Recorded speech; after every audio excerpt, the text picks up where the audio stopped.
خلاق عالم نے قرآن مجید برہان رشید میں ارشاد فرمایا ان اول بیت وضع للناس للذی ببکۃ مبارکا وہدی للعالمین۔ فرمایا بے شک اللہ تعالیٰ نے جو سب سے پہلا گھر بنایا ہے لوگوں کے لیے اس کا نام ہے مکہ۔ یہاں لفظ بکہ ہے، اس کی بھی میں وضاحت کروں گا بکہ کیوں کہا گیا ہے۔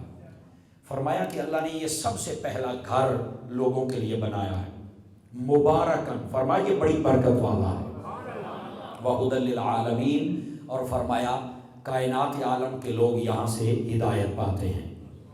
یہ تھا اس آیت کریمہ کا سادہ سا مفہوم جو میں نے آپ کے سامنے عرض کیا ہے۔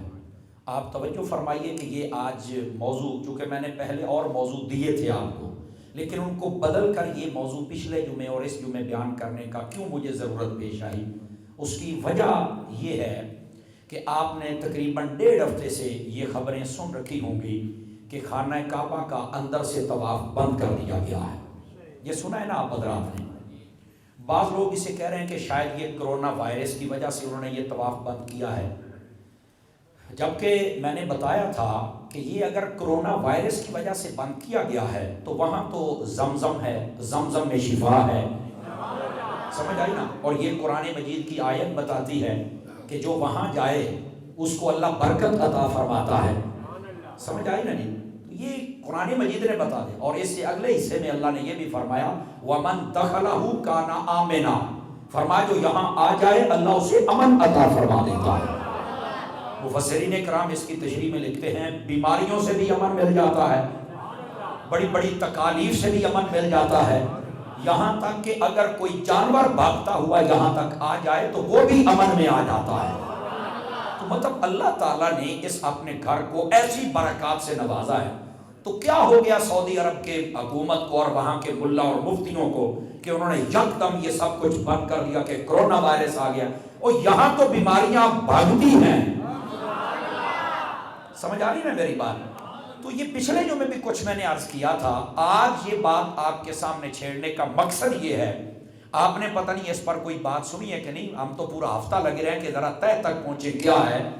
تہ تک جو ہماری معلومات ہیں وہ یہاں تک پہنچی ہیں کہ وہ سعودی شہزادے آپس میں لڑے ہوئے ہیں، انہوں نے بہت سارے شہزادوں کو قید کر کے رکھا ہوا ہے، وہاں پر بغاوت کا خطرہ ہے، تو انہوں نے اس لیے مسجد نبوی کا دروازہ بھی بند کیا ہوا ہے، صرف تھوڑی دیر کے لیے جاتے نماز پڑھ کے فوراً بھگا دیتے ہیں۔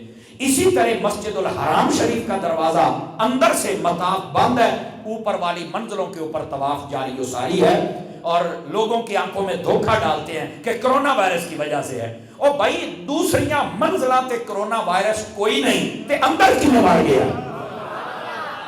تو ہم اس طے تک پہنچے ہیں۔ اس لیے یہ آپ کو بتانا ضروری ہے کہ ان لوگوں کا عقیدہ دیکھو کتنا کمزور ہے۔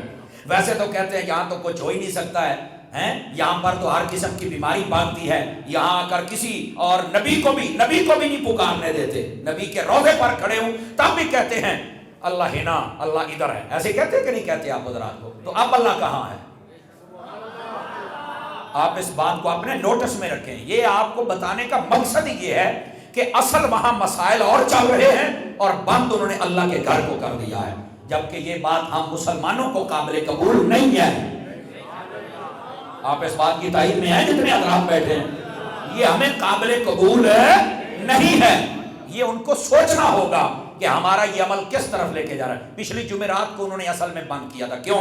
انہیں پتا چلا تھا کہ جمعے والے دن جو دوسرا ٹولہ ہے موجودہ بادشاہ کا مخالف، وہ مسجد حرام اور نبی میں داخل ہو کر تو وہاں پر قابض ہو جائے گا، اس واسطے انہوں نے ساری رات یہ کام بند رکھا تھا، اور دوسرے دن جزوی طور پر اور 10 منٹ ٹائم دیا کہ جلدی جلدی پڑھ کے آپ اپنے گھروں کو چلے جائیں۔ آپ کو شاید نہیں پتا، کل رات کی خبریں سن لیں آپ، سعودی عرب نے پاکستان اور انڈیا پہ پابندی لگا دی، جتنے وہاں حاجی ہیں سب کو واپس بھیج دیا ہے، آنے والوں پر پابندی ہے۔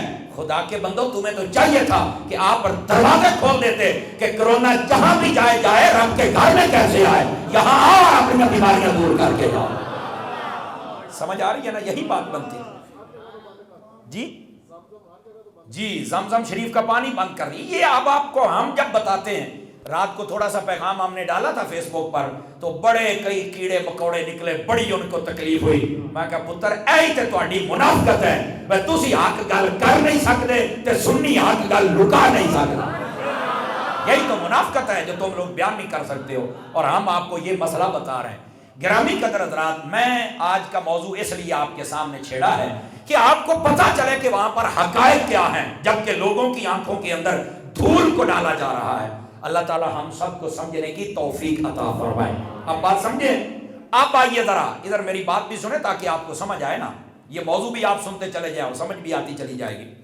اللہ تعالیٰ نے فرمایا ان اول بیت وضع للناس للذی ببکۃ مبارکا وہدی للعالمین. فرمایا بے شک اللہ نے سب سے پہلا جو گھر بنایا نا, فرمایا وہ بکہ ہے. اس کو مکہ ہم اپنی زبان میں کہتے ہیں. سمجھ آئی؟ اصل میں یہ یہودیوں کے ایک اعتراض کا جواب ہے. یہودی لوگ کہتے تھے کہ اللہ نے تو سب سے پہلے جو گھر بنوایا تھا وہ تھا بیت المقدس یا بیت المقدس. یہ مقدس کا یہ اعراب بھی پڑھا گیا ہے, مسجد اقصی. تو یہ کیا ہو گیا مسلمانوں کو کہ اسے چھوڑ کر انہوں نے خانہ کعبہ کی طرف منہ کر لیا. اللہ تعالیٰ نے ان کے اس اعتراض کا جواب دیا ہے. اللہ نے فرمایا یہودیوں تم غلط کہتے ہو کہ یہ پہلا گھر مسجد اقصی ہے یا بیت المقدس ہے. فرمایا وہ نہیں, جب رب خود فرما رہا ہے کہ پہلا گھر مکہ ہے تو پھر تم کیسے کہہ سکتے ہو؟ تو خلاق عالم نے ان کے سوال کا جواب دیا ہے. اگرچہ یہاں مسئلہ فضیلت کا ہے, یہ مسئلہ بھی سن لیں, اگرچہ مسئلہ فضیلت کا ہے لیکن جو صحیح بات ہو وہی بیان کرنی چاہیے. اب یہ مسئلہ تو فضیلت کا ہے کہ اس گھر بیت المقدس کو زیادہ فضیلت ہے یا خانہ کعبہ کو ہے, لیکن اللہ تعالیٰ نے یہ نہیں فرمایا چھوڑو جی چھوڑو, لوگ باتیں کرتے رہتے ہیں. یہ ہمیں درس دیتے ہیں نا کئی, چھوڑو جی لوگ اللہ کر گئے نو اللہ نے شانہ دیتیاں نے. تو پھر کیا ہو گیا؟ اسی رب نے یہ بتا دیا کہ جب فضیلت کا مسئلہ بھی ہو تو لوگوں کو جواب دینا چاہیے. اب دو گھر تھے, ایک بیت المقدس ہے اور دوسرا خانہ کعبہ ہے. یہودی کہتے تھے کہ فضیلت بیت المقدس کو ہے. رب نے جواب دیا نہیں نہیں یہودیوں, جو فضیلت ہے وہ خانہ کعبہ کو حاصل ہے. اب جب حضرت ابوبکر صدیق رضی اللہ تعالیٰ عنہ آپ کی فضیلت کو ہم بیان کرتے ہیں نا تو بسا اوقات کئی کیڑے مکوڑے بیچارے یہ بھی کہتے ہیں نہیں جی ہو سکتا ہے کسی اور کی شان زیادہ ہو تو آپ یوں نہ کریں تو آپ وہ نہ کریں. میں نے کہا بیٹا جب فضیلت کا مسئلہ ہو یہ تو رب نے بتا دیا ہے کہ حق بیان کیا کرو. اب کائنات عالم میں نبیوں کے بعد, رسولوں کے بعد اور رسل ملائکہ کے بعد مرتبہ صدیق اکبر کا ہے. اگر کوئی اس کا خلاف کرے گا تو ہمارا حق بنتا ہے کہ ہم مسئلے کو کھول کے بیان کریں کہ فضیلت حضرت سیدنا ابوبکر صدیق کو حاصل ہے. سمجھ؟ اور یہاں پر یہ بھی سن لیں اکیلی فضیلت نہیں بلکہ افضلیت مطلقہ. کیا میں نے کہا ہے؟ افضلیت مطلقہ. یہ حضرت سیدنا صدیق اکبر رضی اللہ تعالیٰ آپ کو حاصل ہے. تو یہ مسئلہ بیان کرنا, یہ مزاج تو ہم نے یہ قرآن مجید برہان رشید سے لیا ہے. اور اسی طرح 4 کتابیں ہیں نا مشہور, ویسے تو صحائف اور بھی ہیں, 4 کتابیں مشہور ہیں, تورات, زبور, انجیل اور قرآن. اگر کوئی کہے کہ باقی کتابیں افضل ہیں تو کیا آپ مر جائیں گے؟ بولیں گے نہیں یہاں پر, جیسے وہاں پہ بولنا ہے کہ نہیں فضیلت قرآن کو ہے, ویسے یہاں بھی بولنا پڑے گا کہ نہیں فضیلت کعبے کو ہے. ویسے یہاں بھی بولنا پڑے گا کہ نہیں کائنات میں نبیوں کے بعد فضیلت ہے تو ابوبکر کی ہے. یہی تو مزاج ہے جو ہم آپ کو سمجھا رہے ہیں. تو یہ مزاج تو قرآن مجید نے ہمیں عطا فرما دیا. بتاؤ بھئی آپ کا مسئلہ حل ہوا کہ کوئی نہ ہوا؟ اور سنیے مزاج کیسا ہونا چاہیے. بسا اوقات لوگ وہاں پر مقابلہ ہوتا نہیں ہے اور لوگ مقابلہ کر لیتے ہیں. مثال کے طور پر ادھر دیکھیے نا, کوئی بندہ یہ کہے کہ جناب یہ چشتی, قادری, سہروردی یہ سب ہیں تو ان میں افضل کون ہے؟ تو علماء فرماتے ہیں, مفتی احمد یار خان نعیمی رحمۃ اللہ تعالی علیہ, آپ نے اس بات کو واضح فرمایا ہے جب مسئلہ افضلیت و فضیلت کا تو وہ بتانا چاہیے, لیکن بسا اوقات وہاں پہ مسئلہ ہوتا نہیں, لوگ بنا لیتے ہیں. جیسے قادری, چشتی, سہروردی یہ جتنے مطلب سلاسل ہیں تو کہتے ہیں جناب ان میں مقابلہ کرو. تو کیا مقابلہ کرنے کی ضرورت ہے؟ مفتی احمد یار خان نعیمی نے مواعظ شریف کے اندر بڑا خوبصورت جملہ لکھا. فرمایا یہ سارے دریا ہیں اور نکلے سمندر سے ہیں, اس سمندر کا نام مصطفیٰ ہے. تو فرمایا تم تو سارے ادھر جا رہے ہو. آپ فرماتے ان میں مقابلہ نہ کرو, ہاں اتنی سمجھ پیدا کرو کہ تمہارا تعلق دریا سے ہو، وہ جون سا مرضی دریا ہو، کسی گندے نالے دے نال نہ ہو جائے۔ آپ نے توجہ نہیں فرمائی میں کیا کہہ رہا ہوں۔ آپ کا تعلق دریا کے ساتھ ہو جو آپ کو سمندر تک لے جائے، کسی گندے نالے کے ساتھ نہیں ہونا چاہیے۔ تو میں عرض یہ کر رہا ہوں، بسا اوقات وہاں مقابلہ بنا لیا جاتا ہے، جیسے یہ مفتی صاحب قبلہ نے لکھا ہے مواعظ شریف کے اندر، اور کئی مرتبہ میں نے آپ کو پہلے سنایا ہے۔ ایک بزرگ بیٹھے تھے، ان کے پاس ایک شخص نے آ کے پوچھا کہ آپ یہ بتائیں، حضرت اما عائشہ صدیقہ رضی اللہ تعالی عنہا، آپ کا رتبہ زیادہ ہے یا حضرت سیدہ بطول زہرا سیدہ فاطمہ الزہرا سلام اللہ تعالی، یا آپ کا رتبہ رضی اللہ عنہا آپ کا رتبہ زیادہ ہے؟ اب جب اس نے یہ سوال کیا نا، تو سامنے سے جو بزرگ نے جواب دیا، بڑے لہجے کے ساتھ عرض کر رہا ہوں اللہ کر کے آپ کو سمجھ آئے، فرمایا یار تیرے سوال میں مجھے بدبو آ رہی ہے۔ تو بظاہر تو آپ بھی حیران ہوں گے کہ وہ کیسے؟ اس نے کہا حضرت کیسے؟ فرمایا تیرا سوال مقابلے پر مبنی ہے، جبکہ یہاں مقابلہ نہیں بنتا، یہاں پہ دیکھ نسبت کو، مقابلہ کرنا بنتا ہی نہیں ہے، یہاں نسبت کو دیکھو۔ بھائی یہاں نسبت کیا ہے؟ اگر تو نسبت ہو نا بیٹی والی، تو پھر حضرت عائشہ رضی اللہ عنہا یہ بیٹی ہیں صدیق اکبر کی، اور حضرت بطول پاک یہ بیٹی ہیں مصطفیٰ کی۔ تو اگر یہ نسبت بیٹی والی دیکھی جائے تو حضرت سیدہ بطول پاک کا کوئی جوڑ ہی نہیں، کوئی مقابلہ ہی نہیں، کوئی ان تک پہنچ ہی نہیں سکتا کہ کہاں ابو بکر کی بیٹی اور کہاں مصطفیٰ کی بیٹی۔ اور فرمایا اگر نسبت دیکھی جائے بیوی والی، زوجہ والی، تو پھر جناب عائشہ رضی اللہ عنہا یہ بیوی ہے مصطفیٰ کی، اور حضرت بطول پاک یہ بیوی ہے علی کی۔ تو پھر اس نسبت کے ساتھ حضرت عائشہ کا مقابلہ کوئی نہیں کر سکتا ہے، کیونکہ کہاں علی کی بیوی اور کہاں نبی کی بیوی۔ توجہ نہیں فرمائی آپ حضرت؟ آپ نے فرمایا یہاں مقابلے نہ کر، یہاں پر نسبت کو دیکھ۔ توجہ ہے نا گرامی قدر حضرات؟ یہ فضیلت ضرور ہے جدا جدا دونوں کے اندر، سمجھ آئی نا؟ جو حضرت سیدہ میں پائی جاتی ہے فضیلت کہ حضور کی بیٹی ہیں، وہ اما عائشہ پاک میں نہیں ہے۔ جو اما عائشہ پاک میں پائی جاتی ہے کہ حضور کی زوجہ ہیں، وہ سیدہ بطول پاک میں نہیں ہے۔ فضیلت ضرور ہے لیکن افضلیت یہ ابو بکر کو حاصل ہے، اس کو نبی پاک نے واضح فرما دیا ہے، یہ یاد رکھ لیں۔ توجہ ہے بھی سب حضرات کی میں کیا کہہ رہا ہوں؟ چلو میں نے کہا چلتے چلتے یہ مسئلہ بھی آپ کا حل کر دیا جائے۔ تو میں عرض آپ کی خدمت میں یہ بات کر رہا تھا کہ ہم سب کو چاہیے کہ ہم جب بھی ایسا کوئی مسئلہ آئے کہ لوگ پٹڑی سے اترنے والے ہوں، تو ہمارا حق بنتا ہے اپنے علم کے مطابق اس کی وضاحت کریں۔ سمجھ آ رہی ہے؟ دیکھو نا اللہ پاک نے فرمایا نہیں، یہودی کہتے تھے کہ افضل بیت المقدس ہے، اللہ نے فرمایا نہیں، بیت المقدس نہیں، خانہ کعبہ ہے۔ اور پھر اس کی فضیلتوں کو بیان کیا ساتھ، فرمایا ان اول بیت وضع للناس، وہ کہتے تھے وہ فضیلت والا ہے، سب سے پہلے بنا ہے، اللہ نے فرمایا نہیں۔ اور پھر کہا کیا؟ یہ جملہ بھی لطف والا ہے، فرمایا فیہ آیات بینات، فرمایا اس میں اللہ کی بڑی نشانیاں ہیں۔ مفتی یامہ یار خنیمی نے جو جملہ لکھا ہے بڑا لطف دے گا، کہا وہ نشانیاں کون سی ہیں خانہ کعبے کے اندر، اور کون سی نشانیاں ہیں جو ادھر ہیں؟ فرمایا ادھر پہلے نبیوں کا وہ قبلہ بھی تھا اور اکثر نبیوں کے مزارات بھی وہاں ہیں، یہ بات بالکل ٹھیک ہے۔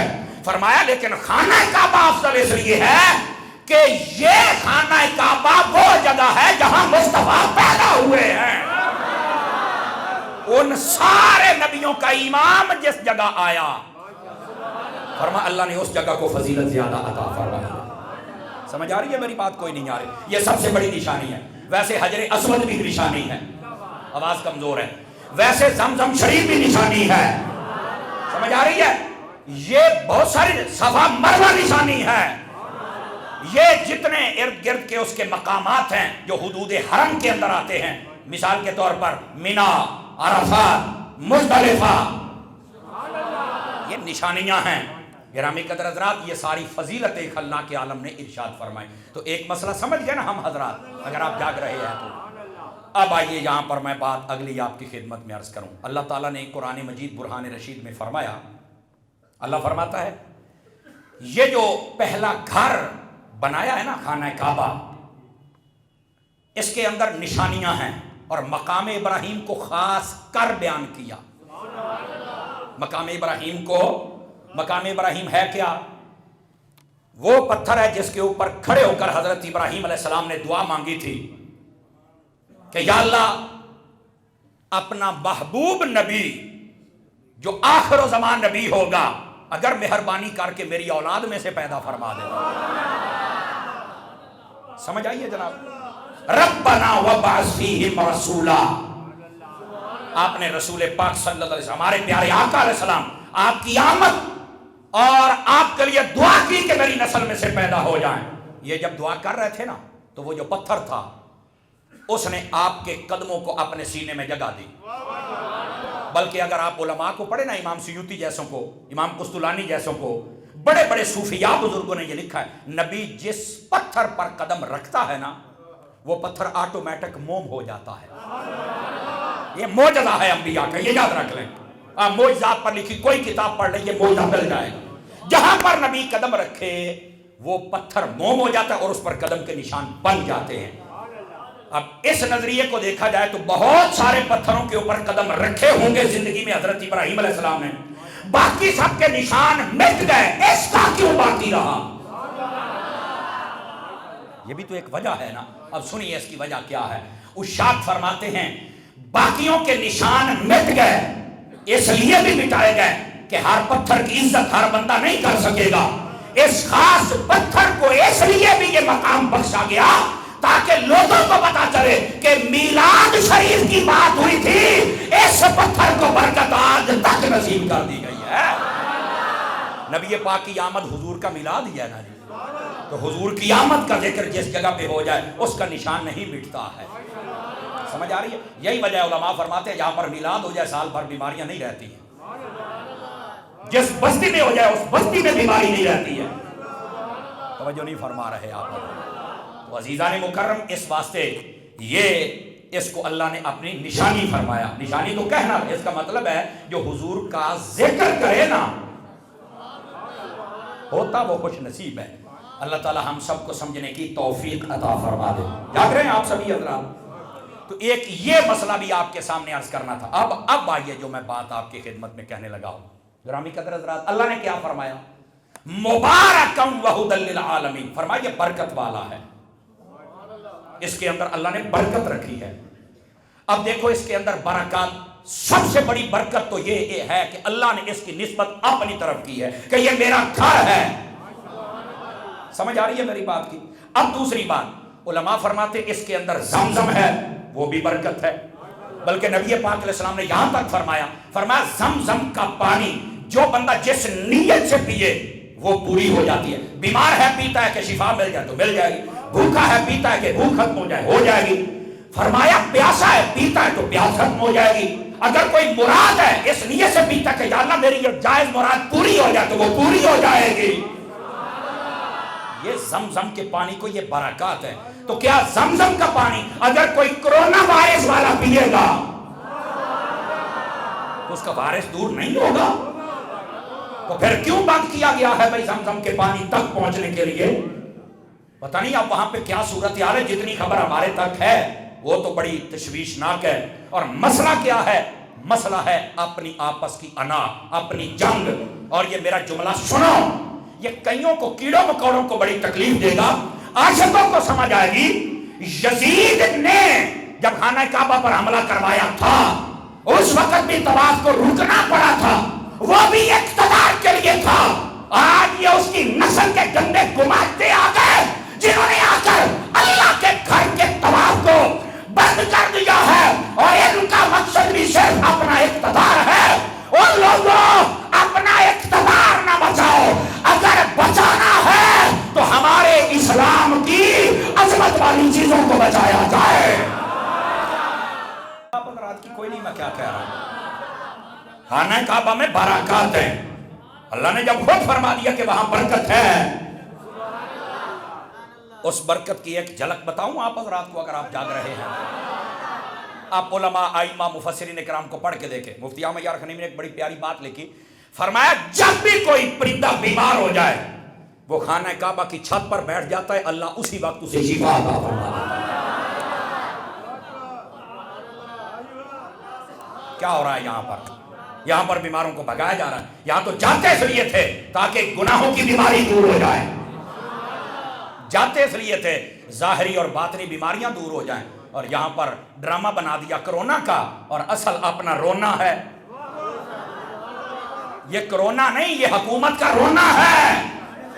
اور دیکھ لو یزید کے دور میں بھی ایسا ہوا تھا، اور پھر دیکھ لو آج تک لعنتیں برس رہی ہیں.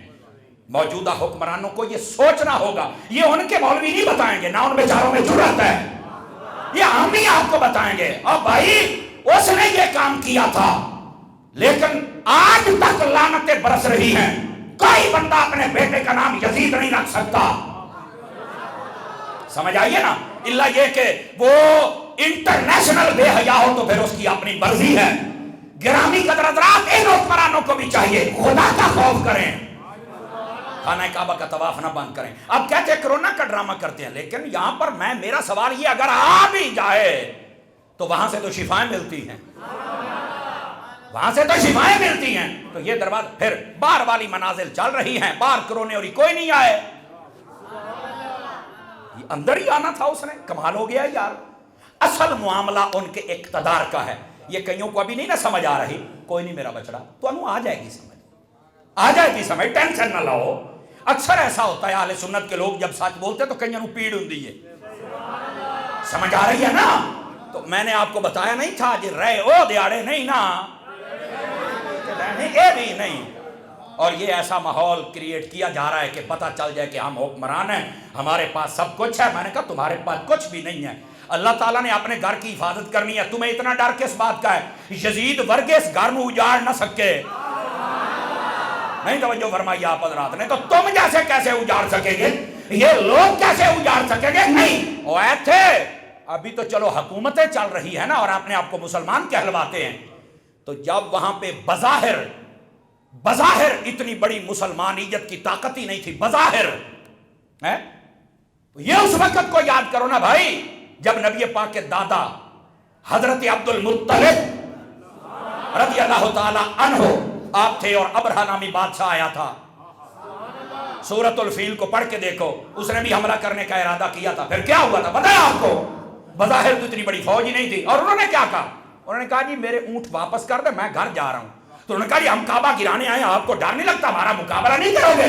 تو آپ نے بڑا سونا جواب دیا، فرمایا کعبہ جانے تو کعبے آلہ جانے. یہ تمہارے گرائے جانے سے گرے گا نہیں، اس پر کوئی قابض نہیں ہو سکتا ہے. تو دوستان عزیز، اس واسطے یہ قرآن مجید برہان رشید اور احادیث طیبہ کو دیکھے یا ان کے آپس کے گھریلو مسائل کو دیکھے. اور ہوتا پتہ کیا ہے؟ 40 50 بیاہ کر لیندے نے. نہیں نہ توجہ فرما، آپ کو کیسے سمجھ آئے گی؟ بھی رنا رکھیاں نے تے جمی آؤندے نے. اب روڑا پتہ کہاں سے پڑ گیا ہے؟ اصل مسئلہ یہ بنا ہے کہ اب ان کے جو شہزادے ہیں وہ 200-250 تھے، وہ بنے کھلوتے نے، وہ ہن سارے ہو گئے نے بڑے. ایک ہر بندے دے وچ پھر تانوں پتہ بھی کرنٹ تے ہویا نا، وہ کہتا میں بادشاہ بننا، وہ کہتا میں بننا، وہ کہتا میں بننا. اصل رولا یہ ہے، کاش کہ سنت کے مطابق شادیاں کی ہوتی اور ان کی تربیت سنت کے مطابق کی ہوتی. سمجھ آئی؟ پھر ان کو اطاعت سمجھائی ہوتی تو آج اتنے مسائل نہ بنتے. یہ وجہ یہ ہے دین سے دوری ہے. اللہ تعالیٰ سمجھنے کی توفیق عطا فرمائے. عزیزان مکرم، اس واسطے یہ سارا تماشا وہاں کھڑا ہوا ہے اور نام کرونا کا دے دیا. بھی کرونا آ گیا جی، کرونا آ گیا. اوہ وہاں سارے کرونا چوک کے اتھے لے جاؤ، یہ صحیح نہ ہون تو گل کرے آ جائے، سارے چوک کے لے جاؤ. یہ کیا بات ہے؟ اللہ پاک نے خود فرما دیا وَمَن دَخَلَهُ كَانَ آمِنًا، فرمایا جو اس میرے گھر میں آ جائے ہم اس کو امن عطا کر دیتے ہیں. اب بتائیں یہاں پر کس کی بات؟ اور میں ابھی سنا چکا، پرندہ تک بیمار ہو جائے تو خانہ کعبہ کی چھت پہ بیٹھ جاتا ہے، اللہ اسے شفا عطا فرما دیتا ہے. مسئلہ یہ ہے. اور دیکھ لو لے کے کدھر چلے گئے. اللہ تعالیٰ سمجھنے کی توفیق عطا.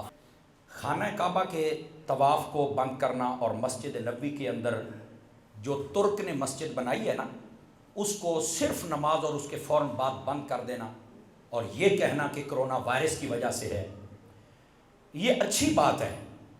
دیکھو بیماریوں سے بچاؤ کے لیے اگر تدبیر کی جائے تو یہ اچھی بات ہے، اس میں کوئی حرج کی بات نہیں ہے. لیکن یہ ایک ہفتے سے باہر کام ہو رہا ہے اندر کیوں نہیں طواف کھولا جا رہا؟ سمجھا؟ جبکہ قرآن و حدیث کے دلائل اس بات پر شاہد ہیں کہ وہاں پر اگر بیمار پرندہ بھی آ جائے، جیسے مفتی احمد یار خنیمی نے لکھا ہے مواعظ شریف کے اندر، کہ وہ خانہ کعبہ پر بیٹھ جائے تو اللہ تعالیٰ اس کی بیماری دور فرما کے اسے تندرست فرما دیتا ہے۔ آب زمزم ہے، اس کے اندر شفا ہے، ایسے ہی ہے نا؟ خانہ کعبہ پر روزانہ 100 رحمتیں نازل ہوتی ہیں، بعض روایات میں 70 کے الفاظ بھی ہیں، اور وہ بالخصوص طواف کرنے والوں کے لیے بہت زیادہ ہوتی ہیں، زیارت کرنے والوں کے لیے، نماز پڑھنے والوں کے لیے۔ اگر وہ ساری برسیں تو یہ جو دوسرے سپرے ہیں ان سے زیادہ تو رحمت کی بارش ہو رہی ہوتی ہے۔ وہاں پر اللہ تعالیٰ کے گھر میں جو آ جائے، اللہ نے قرآن میں فرمایا وَمَن دَخَلَهُ كَانَ آمِنًا، وہ امن میں آ جاتا ہے، مبارکن، یہ گھر برکت والا ہے۔ اب ان لوگوں کو یہ بات کیوں نہیں سمجھ آ رہی کہ اس گھر کے طواف کو کھولیں اور باہر سے اس کو جاری کیا ہوا ہے؟ یہ میں آپ کو نچوڑ دے رہا ہوں، اصل بات کیا ہے؟ اصل بات یہ ہے کہ ان کے آپسی معاملات بڑے بگڑ چکے ہیں۔ وہ بغاوت کا انہیں خدشہ ہے تو وہ یہ سمجھتے ہیں کہ شاید یہاں آ کر کوئی حملہ نہ کر دے، اس لیے بند کر دیا۔ اور یہ تو یہ بات ہے نا، میں آپ کو اس سے اگلی بات بھی بتا دیتا ہوں۔ میرے پاس ان کا وہ نوٹیفیکیشن بھی پہنچا ہے، کسی دوست نے مجھے وہاں سے سینڈ کیا ہے۔ اس سال انہوں نے رمضان المبارک کے اندر مسجد نبی شریف میں اعتکاف کو بھی بند کر دیا ہے۔ کہاں بیٹھو اب بتاؤ؟ ہونا تو یہ چاہیے تھا کہ یہ سارے کام جاری رہیں، اگر وہاں شفا نہیں ملنی تو ملنی کہاں ہے؟ یہ ہے اصل بات جو ہمیں دکھ دے رہی ہے۔ معاملے اپنے ہیں اور مسلمانوں کے لیے دروازے بند کیے جا رہے ہیں، اور ہمارا ان کے لیے یہ پیغام ہے، اور بڑے ٹھنڈے دل سے پیغام ہے۔ وہاں پر جو لال رومال والے روکتے ہیں، اوے ہماری بات سن کے ان کو بتاؤ کہ اصل بات یہ ہے، تمہیں یہ اللہ کے گھر کا طواف نہیں بند کرنا چاہیے، اندر سے زمزم کے پانی کو نہیں بند کرنا چاہیے۔ اور پھر دیکھو تم نے بند اگر کیا ہے، آپ نے کل اور پرسوں کی اگر خبریں سنی ہو، میرے پاس وہ کلپ محفوظ ہے، جب طواف اندر نہیں ہو رہا تو پرندے آ گئے، وہ پرندے اللہ کے گھر کے اللہ کے طواف کر رہے ہیں۔ اگر آپ کو نہیں پتا تو ہم آپ کو دکھا دیتے ہیں۔ گرامی قدر حضرات، یہ طواف تو نہیں رکے گا، تم جو مرضی کر لو۔ اور ان کے لیے یہ بھی ایک پیغام ہے کہ یہ کام یزید نے اقتدار کے لیے کیا تھا، خانہ کعبہ اور مسجد نبی پر حملہ کرنا اور اس کے ساتھ یہ ہتھکنڈے استعمال کرنا۔ یزید کے بعد اقتدار کے لیے تم یہ کر رہے ہو۔ کیا ہم یہ سمجھنے پر کہیں مجبور تو نہیں ہو رہا ہے کہ تمہارا تعلق بھی یزیدی فکر سے ہے؟ یا ہمیں یہ سوچنا پڑے گا کہ اقتدار کو تم آگے لے آئے، خانہ کعبہ کی برکات کو تم نے پیچھے چھوڑ دیا۔ خدارا اللہ کے خوف کو بالکل عام کرو، اللہ سے ڈرو۔ اور یہ بات بھی ہے، اللہ کے عذاب کو دعوت مت دو، ورنہ جس نے اس گھر کے دروازے بند کیے ہیں وہ نہیں رہا، وہ نہیں رہا، وہ نہیں رہا۔ یہ یاد رکھ لیں، یہاں پر اگر وہ بادشاہ ابرہا جیسا ہے تو اللہ اسے مروا دیتا ہے۔ ہم نے خانہ کعبے کے دروازے تک بند کر کے رکھ دیے، یہ ہمیں دکھ ہے۔ بالکل اس کے دروازوں کو کھولا جائے اور مسلمانوں پر جو پابندیاں لگائی ہیں یہ پابندیاں اٹھائی جائیں۔ ہمارا تو مرکز عشق، مرکز محبت، مرکز حقیقت ہے ہی، یا مکہ ہے یا مدینہ ہے، تو بالکل نہ روکا جائے۔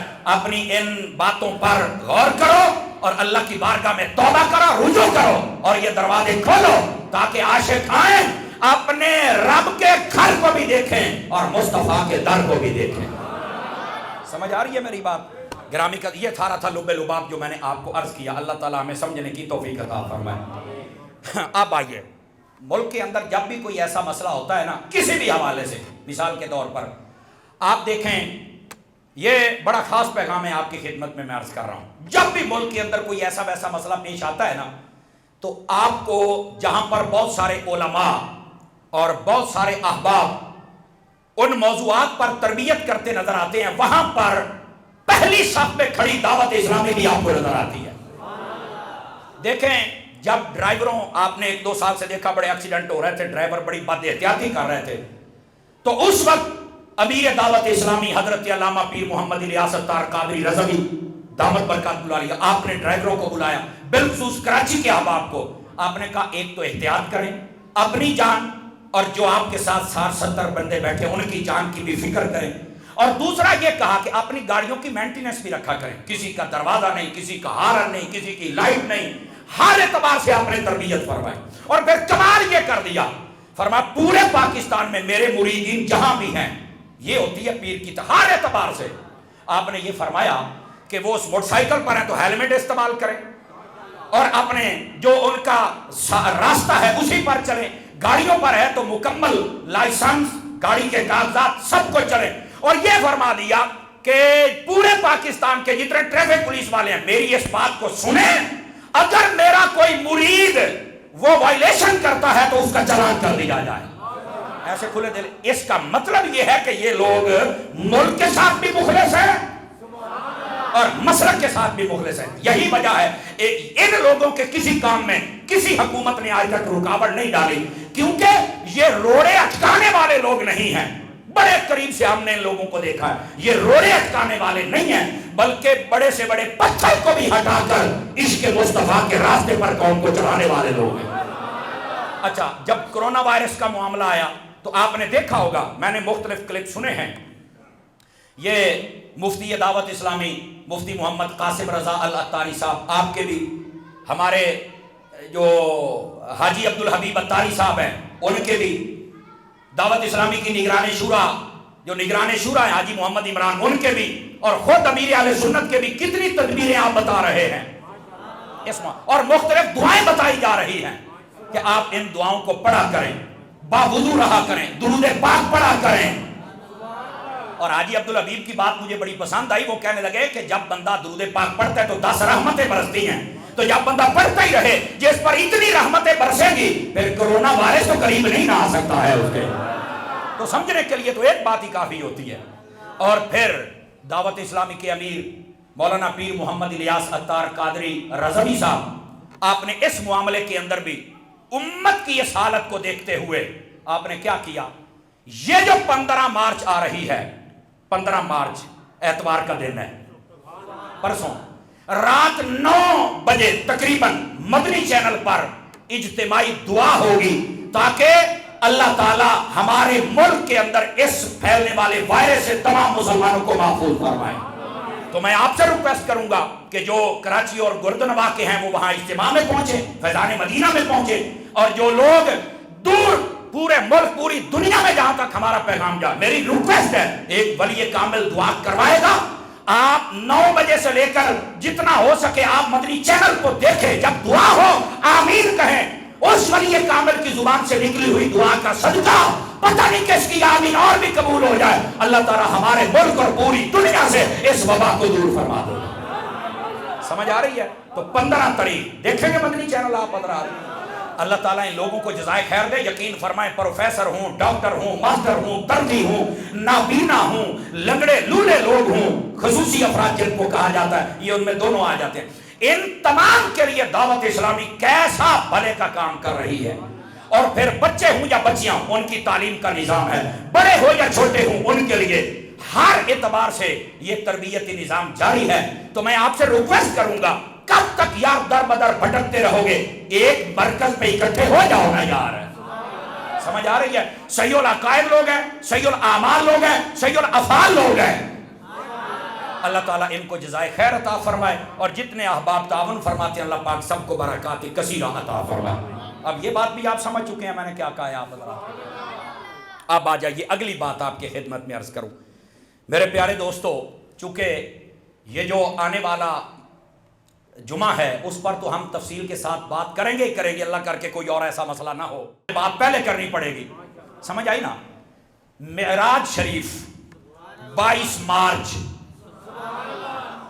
یہ جو دن ہے نا, یہ جو رات آئے گی 22 اور 23 کی درمیانی رات, یہ معراج شریف کے حوالے سے ہے. تو یہ میں آپ کو صحیح بات بتاؤں, معراج شریف کی محافل ضرور سجاؤ, ضرور معراج شریف کی محافل میں آؤ. اس کی وجہ یہ ہے 2 جشن بہت اعلیٰ قسم کے ہوئے. ویسے تو بڑے بڑے جشن ہوئے, 2 جشن ہیں جو بڑے ہی اعلیٰ ہوئے. ایک میرے آقا کے میلاد کا جشن, سمجھ آئی نا, عرشی فرشی سب کو اس سے حصہ ملا, اور دوسرا میرے مصطفیٰ کے معراج کا جشن, عرشی فرشی تمام کو حصہ ملا. گرامی قدر حضرات، اس میں پھر علماء آپ کو بتائیں گے کہ معراج کے حوالے سے ہمارا عقیدہ کیا ہے. آپ بھی سنیں تاکہ میں آپ کو بتاؤں. تفصیل تو پھر اگلے جمعے ہوگی نا. عقیدہ یہ ہے ہمارے پیارے نبی صلی اللہ علیہ وسلم کو جاگتے ہوئے روح اور جسم دونوں کے ساتھ اللہ تعالیٰ نے معراج کی دولت سے مالا مال فرمایا. مسجد حرام سے لے کر مسجد اقصی تک، مسجد اقصی سے لے کر سدرۃ المنتہا اور پھر لامکان، یہاں پر اللہ تعالیٰ نے بڑے بڑے عجائبات بھی دکھائے. جنت کی سیر کروائی، دوزخ بھی دکھائی. نبی پاک کو انبیاء سے ملاقات کا یہ اعزاز بھی عطا کیا گیا، اور میرے پاک نبی نے نبیوں کی امامت بھی کروائی اور افضل الانبیاء ہونے کا صحرا بھی ٹھہرا. تاجدار مدینہ صلی اللہ علیہ وسلم آپ نے جاگتے ہوئے اپنے سر کی آنکھوں سے اپنے رب کا دیدار فرمایا ہے. نبی پاک صلی اللہ علیہ وسلم آپ جب بیت المعمور میں پہنچے نا، یہ فرشتوں کا خانہ کعبہ ہے اور اسی خانہ کعبہ کے بالکل اوپر ہے. جب آپ وہاں پہنچے نا تو وہاں پر کیا ہوا؟ آذان دی تھی جناب جبرائیل نے، سمجھے؟ خطبہ دیا تھا جناب اسرافیل نے، اور جماعت کروائی تھی جناب میکائیل نے علیہم السلام. جب انہوں نے یہ کام کیا نا، ادھر بھی دیکھیے، اب آپ توجہ فرمائیں گے تو پھر آپ کو سمجھ آئی نا. جب اذان بھی ہو چکی، خطبہ بھی ہو چکا اور باقی معاملات بھی ہو چکے، اور جب بات آئی تھی نا جماعت کی تو کہا جماعت محمد مصطفیٰ آپ کروائیں گے. سمجھ آ رہی ہے؟ جماعت پھر میرے کریم نبی صلی اللہ علیہ وسلم نے کروائی.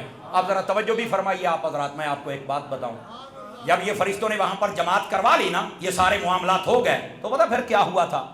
اس کے بعد جناب جبرائیل نے دعا مانگی، یا اللہ جو میں نے اذان دی ہے اس کا ثواب امت مصطفیٰ کو عطا فرما دے. ایسے ہی تو نہیں نا پھر محبت اور عشق کی باتیں ہوتی.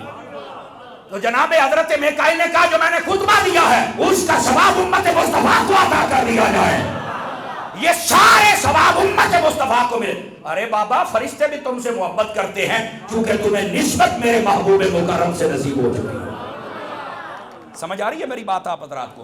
تو یہ معراج النبی صلی اللہ علیہ وسلم یہ بڑا ہی عظیم جشن ہے حضور اکرم صلی اللہ علیہ وسلم کی مقام رفعت کے لیے. حضرت جناب رحمت للعالمین صلی اللہ علیہ وسلم آپ جب معراج پر گئے نا تو فرشتوں نے نبی پاک علیہ السلام کی بارگاہ میں جب حاضری دی تو فرشتے کہنے لگے جی ہمیں کوئی نصیحت فرمائیے. ملک العلماء علامہ ظفر الدین بہاری رحمت اللہ تعالی خلیفہ اعلیٰ حضرت، آپ نے جب معراج کا تذکرہ کیا تو آپ نے بھی اس بات کو لکھا ہے. آپ فرماتے ہیں کہ جب فرشتوں نے کہا ہمیں کوئی نصیحت کیجئے تو میرے کریم نبی نے پتہ کیا نصیحت فرمائی تھی؟ غور سے سنیے گا. آپ نے فرمایا نصیحت یہ ہے کہ آئندہ سے کبھی یہ نہ کہنا نحن نسبح بحمدک ونقدس لک، کہ یا اللہ ہم ہیں تیری تسبیح اور عبادت کرنے کے لیے. فرمایا کبھی اپنی عبادت پر غرور و تکبر نہ کرنا، کبھی اپنی عبادت پہ نظر نہ کرنا، کبھی اپنی عبادت کو نہ دیکھنا. علماء فرماتے ہیں وجہ کیا تھی؟ فرمایا جو اپنی عبادت پہ نظر کرتا ہے وہ اس مقام تک نہیں پہنچ سکتا ہے جہاں پہنچنا چاہیے تھا. میرے نبی نے کبھی اپنی عبادت کے اوپر نظر نہیں رکھی تھی. یہی وجہ تھی اللہ تعالیٰ نے عبدہ کہہ کر یہ فرما دیا کہ بندے تو سارے ہیں پر جو میرا بندہ ہے وہ محمد مصطفیٰ ہے. حضرت علامہ عبد الوہاب شعرانی رحمت اللہ تعالی آپ نے اس بات کو بیان کیا، اور اسی بات کا ذکر مالک العلماء علامہ ظفر الدین بہاری صاحب نے کیا، دیگر کئی علماء نے کیا. اب یہ بات سننے والی ہے. وہ فرماتے ہیں ایک دن میرے دل میں خیال آیا، علامہ عبد الوہاب شعرانی رحمت اللہ علیہ فرماتے ہیں میرے دل میں خیال آیا، ادھر دیکھو میری طرف، عبد کسے کہتے ہیں؟ جسے رب کہے میرا بندہ وہ کون ہوتا ہے؟ تو کہا پھر میرے دل پر اس بات کو واضح کر دیا گیا، اب اسے کہا جاتا ہے عبدہ، اسے کہا جاتا ہے اللہ کا بندہ. فرمایا وہ ہوتا ہے کہ اگر تجھے سارے انسانوں کے نام اور ان کی عظمت بتا دی جائے، تمام کائنات کے درختوں کے نام اور ان کی عظمت، ان کے پھل، ان کی سارے ان کے اندر جو فوائد ہیں وہ بتا دیے جائیں، تمام کائنات کے پانیوں کے بارے میں بتا دیا جائے، تمام کائنات کی زمین کے بارے میں بتا دیا جائے اور تمہیں اختیار دے دیا جائے. فرمایا تمہارے کہنے سے آسمان سے پانی برسنے لگے، تیرے کہنے پر درخت پھل دیں، تجھے اتنا اختیار دے دیا جائے. فرمایا پھر بھی تیرا رتبہ چھوٹا ہے اور جسے رب عبدہ کہہ دے اس کا رتبہ پھر بڑا۔ سمجھ آ رہی ہے میری بات میں کیا کہہ رہا ہوں؟ یہ ہے عبدہ۔ تو یہ معراج کی جب اگلے جمعے بات آئے گی تو پھر ہم کھل کے آپ کو بات سمجھائیں گے اور سنائیں گے آپ حضرات کو۔ اب آ جائیے کرونا وائرس کے حوالے سے بڑی عجیب و غریب باتیں پھیل رہی ہیں۔ جب سے کرونا وائرس آیا ہے نا جی، بالخصوص پاکستان میں، تو بڑے بڑے حکیم بھی واضح ہوئے ہیں اور بڑے بڑے مفتیان کرام بھی جلوہ گر ہو چکے ہیں، بڑی عجیب و غریب تشریحات و تفسیرات کر رہے ہیں۔ ہماری ریکویسٹ ہے ہمارے ملک کے اندر کسی قسم کی مایوسی کو مت پھیلایا جائے، ہمارے ملک میں مایوسیاں نہ پھیلاؤ۔ کرونا وائرس سے ویسے بھی 2-4 چانس ہوتے ہیں بندے کے مرنے کے، ایڈی چھیتی بندہ کوئی نہیں یہ مردہ۔ اور چائنا کے ڈاکٹر نے پتا کیا کہا ہے؟ وہ کہتے ہیں اگر بندہ وہ چائنا کے ڈاکٹر کہتے ہیں اگر بندہ ہاتھ دھو لے، پاؤں دھو لے، ناک میں پانی ڈال لے تو یہ بیماری بہت کم بندے کے پاس آتی ہے۔ میں نے کہا بیٹا کاش تو نے میرے آقا کا کلمہ پڑھ لیا ہوتا، پھر تو یہ کہتا کہ 1400 سال پہلے آنے والے محبوب تجھے پہ صدقے جاؤں، آپ نے یہ کہا کہ وضو کرو، ہمیں آج پتا چلا ہے ہم ہاتھ منہ دھلانے کا کہہ رہے ہیں، انہوں نے وضو کروا کے اپنی امت کو بچا لیا ہے۔ نہیں توجہ فرمائیے آپ حضرات ہیں؟ تو دیکھ لو پھر وہ بتا رہے ہیں کہ منہ دھو لو، انہوں نے اس گال دا پتہ نہیں، بھئی آپ کو تو پتہ ہے تو آپ باوضو رہو، اور اگر دن میں 5 مرتبہ کر لیں تو کیا ہی کہنے ہیں۔ اور آپ کو پتہ ہے وہ جو چائنا کا صدر تھا وہ آج سے 3 جمعے پہلے مسجد میں آ گیا تھا اور کہتا تھا تم دعا کرو، ہمیں پتہ چلا ہے کہ تہاڈا رب بڑا ہی طاقت والا ہے۔ میں نے کہا دیکھ لو جو کل تک دین کو نہیں مانتے تھے، میرے رب کے دین کی طاقت بھی دیکھو اور میرے رب کی طاقت بھی دیکھو۔ یہ اللہ تعالیٰ اپنے بندوں کو دکھاتا ہے نا۔ اور پھر انہوں نے دعا کروائی، وہ کافر ہو کے دعائیں کروا رہے ہیں، ہم مسلمان ہو کر دعائیں نہیں کروا سکتے، ہم بھی دعا گوئیں۔ اوے تم دیکھو گے میرا ملک کتنی بلندیوں کے عروج پہ جائے گا، یہ جتنے مایوسیاں پھیلانے والے ہیں یہ بیچارے دیکھتے ہی رہ جائیں گے۔ اس ملک کو لوٹنے والے بڑے بڑے آئے پر میرے اللہ نے ان کو تباہ کر کے رکھ دیا ہے، کیونکہ یہ ملک فیضان ہے میرے داتا کا، یہ فیضان ہے سلطان باہو کا، یہ فیضان ہے بابا فرید الدین کا۔